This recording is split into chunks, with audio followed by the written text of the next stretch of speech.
ଗୀତ ସଂହିତା ଏକ ପର୍ବ ଦୁଇ ପଦ। ମାତ୍ର ସଦାପ୍ରଭୁଙ୍କ ବ୍ୟବସ୍ଥାରେ ଯାହାର ଆମୋଦ ଥାଏ ଓ ଯେ ଦିବାରାତ୍ର ତାହାଙ୍କର ବ୍ୟବସ୍ଥା ଧ୍ୟାନ କରେ ସେ ଧନ୍ୟ। ପୁସ୍ତକୀୟ ଓ ଐତିହାସିକ ପୃଷ୍ଠଭୂମି ଗୀତ ସଂହିତା ପୁସ୍ତକଟି ବାଇବଲର ଭଜନ, ପ୍ରାର୍ଥନା ଓ ଆତ୍ମିକ ଅନୁଭବ ସଂଗ୍ରହ। ଏହା ମନୁଷ୍ୟ ଓ ପରମେଶ୍ୱରଙ୍କ ସମ୍ପର୍କକୁ ଗଭୀର ଭାବେ ପ୍ରକାଶ କରେ। ଗୀତ ସଂହିତା ଏକ ସମ୍ପୂର୍ଣ୍ଣ ପୁସ୍ତକର ପ୍ରବେଶ ଦ୍ୱାର।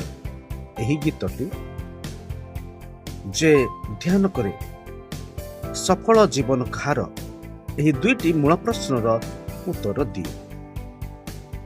ଇସ୍ରାଏଲ ଜନତା ପାଇଁ ବ୍ୟବସ୍ଥା ଅର୍ଥ କେବଳ ନିୟମ ନୁହେଁ, ପରମେଶ୍ୱରଙ୍କ ଇଚ୍ଛା, ପ୍ରତିଜ୍ଞା, ମାର୍ଗଦର୍ଶନ ଓ ଜୀବନ ଶିକ୍ଷା ଦିଏ। ପଦର ଅର୍ଥ ଓ ଗଭୀର ଚିନ୍ତା ଯଦି ଦେଖୁ, କିନ୍ତୁ ଏକ ଗଭୀର ପରିବର୍ତ୍ତନ। ପଦ ଏକରେ ଦୁଷ୍ଟ ଲୋକଙ୍କ କଥା ବା ପଥ ବର୍ଣ୍ଣିତ ଅଛି, କିନ୍ତୁ ଶବ୍ଦଟି ଏଠାରେ ଦୁଇଟି ଜୀବନ ପଥକୁ, ଦୁଇଟି ଚରିତ୍ରକୁ ସ୍ପଷ୍ଟ ଭାବରେ ଅଲଗା କରେ।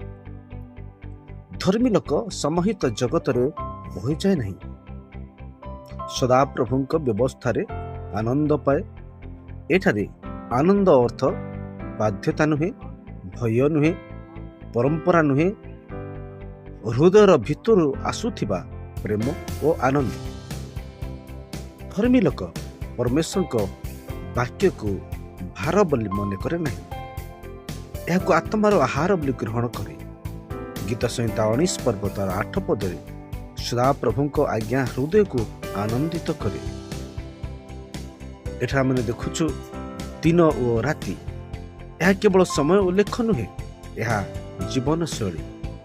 ସୁଖ ଓ ଦୁଃଖରେ, ଆଲୋକ ଓ ଅନ୍ଧକାରରେ, ସଫଳତା ଓ ସଂଘର୍ଷରେ ଧର୍ମୀ ଲୋକ ପରମେଶ୍ୱରଙ୍କ ବାକ୍ୟକୁ ଛାଡ଼େ ନାହିଁ, ଯେ ଧ୍ୟାନ କରେ। ହିବ୍ରୁ ଭାଷାରେ ଧ୍ୟାନର ଅର୍ଥ ହେଉଛି ମନେ ମନେ ପୁନରାବୃତ୍ତି, ଗଭୀର ଭାବରେ ଭାବନା, ଜୀବନରେ ପ୍ରୟୋଗ। ଏହା କେବଳ ପଢ଼ିବା ନୁହେଁ, ଜୀବନକୁ ପରିବର୍ତ୍ତନ କରିବା ପ୍ରକ୍ରିୟା। ଆତ୍ମିକ ଅର୍ଥ ଓ ଶିକ୍ଷା ହେଉଛି ଏହି ପଦର।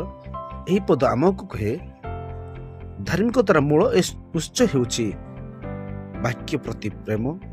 ବାକ୍ୟ ସହିତ ଗଭୀର ସମ୍ପର୍କ ନଥିଲେ ଜୀବନ ଦୃଢ଼ ହୁଏ ନାହିଁ। ଯେ ବାକ୍ୟକୁ ଭିତରେ ଧାରଣ କରେ ସେ ବାହ୍ୟ ପରିସ୍ଥିତିରେ ଭାଙ୍ଗେ ନାହିଁ।